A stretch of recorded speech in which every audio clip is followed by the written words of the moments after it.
Hello everyone, my name is EK and today I want to talk about some of my thoughts on Guild Wars 2 as we enter 2021. Let me be clear at the start, I am not looking for this video to be an advertisement. I want to be completely honest and talk about both the positive as well as the negative things going on with Guild Wars 2 right now.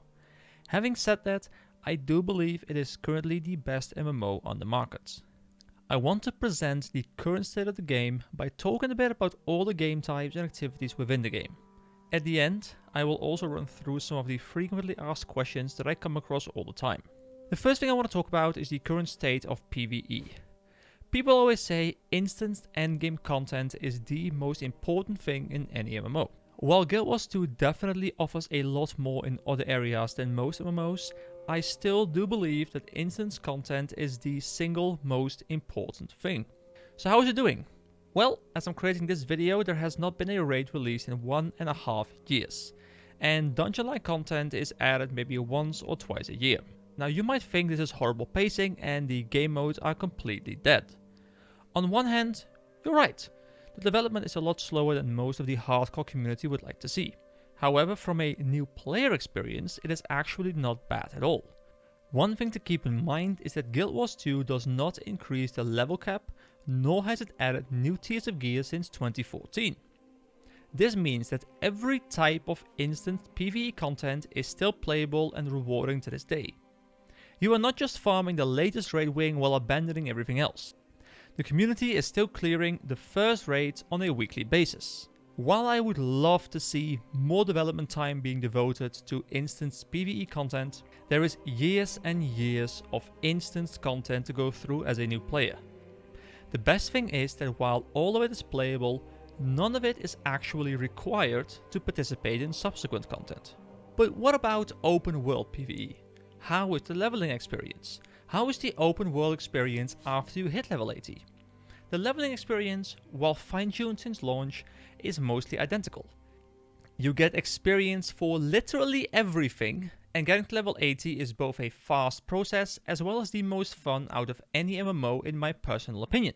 A side note to this is the relatively easy acquisition of level up tomes. This allows more veteran players to skip pretty much the entire leveling process on any subsequent characters. Anyway, continuing the open world discussion, there is the post level 80 experience. At launch, the game had 25 maps, ranging from level 1 to level 80. Since 2012, the game has received 27 new level 80 maps shared between living world and expansions. More on that later in the video. This brings the total amount of maps to 52 as I'm making this video. Every map comes with its own achievements, story, skins, and often even new masteries. Also, a bit more on masteries later on in the video. Most of these maps include event chains you can farm, some of them add new bosses, armor sets, and weapon sets. The great thing is that because all of these maps are level 80, they are all playable at any time. Even though obviously the popularity of some maps is quite different than some other maps. But you can still play any map at any time. Most maps will have enough players on it to be able to play pretty much all content from very small scale to very large scale. The one thing worth noting is that while the open world game is designed around lots of players completing events together, the engine unfortunately was not. Guild Wars 2 runs on a heavily modified Guild Wars 1 engine that can struggle quite a bit when the screen is filled with players.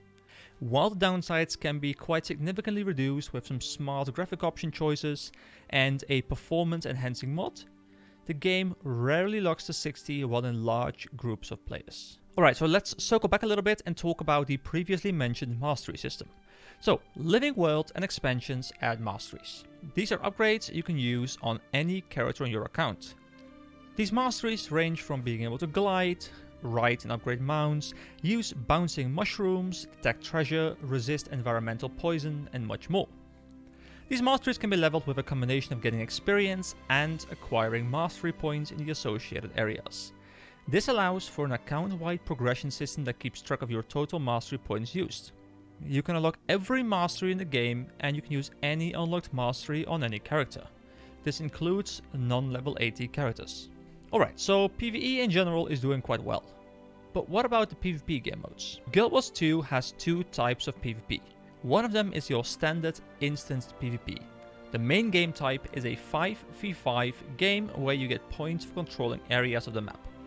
Honestly, while the learning curve is pretty steep, I think the Guild Wars 2 combat system lends to some of the best PvP in any MMO. There is a lot of movement, timing, knowledge and team play required to efficiently play PvP.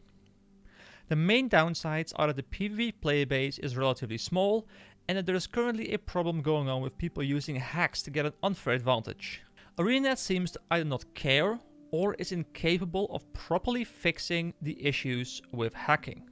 While I personally am still holding out hope for a proper solution down the line, it has negatively impacted my experience playing ranked PvP.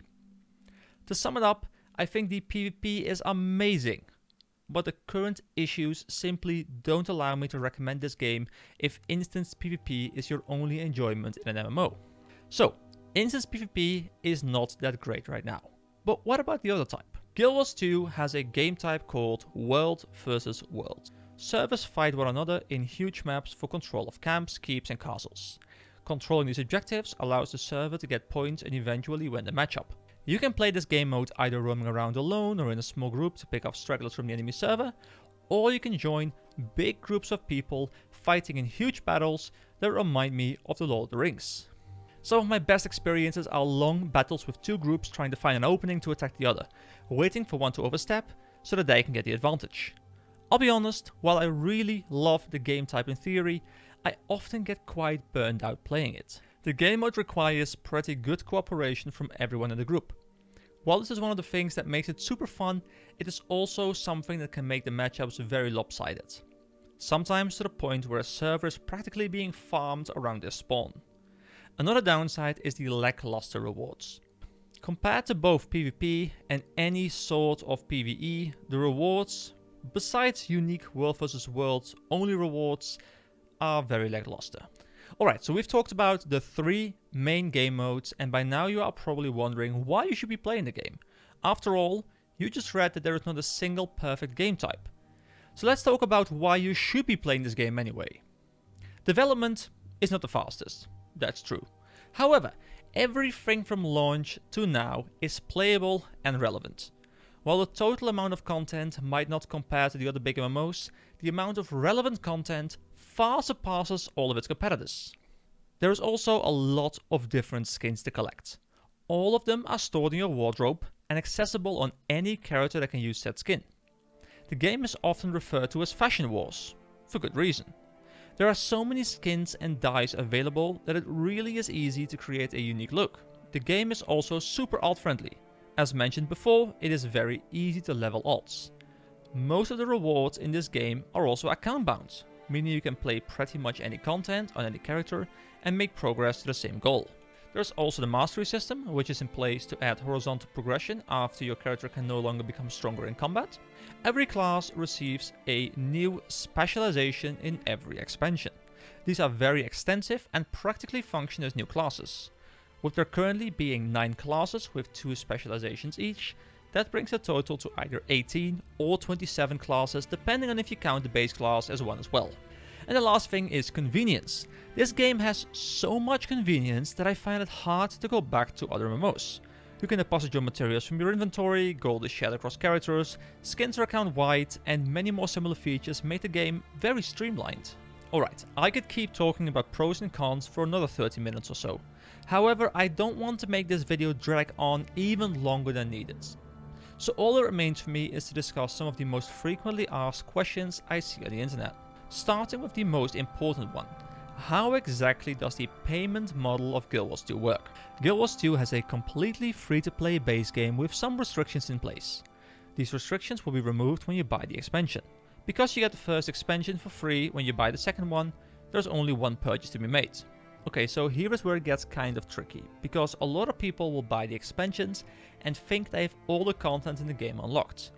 And this makes perfect sense, because if you don't properly look into it, this would make the most sense. However, unfortunately, this is not the case. Between the base game and the 2 expansions, there is content known as Living World.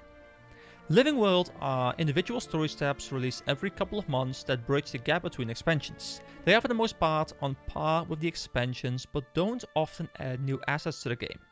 You get these episodes for free if you log in while they are the most recent, but if you happen to miss them or you start playing the game later, these will be locked and require an additional purchase. The positive side to this is that while they can be bought with your hard-earned cash, they can also be bought with in-game gold.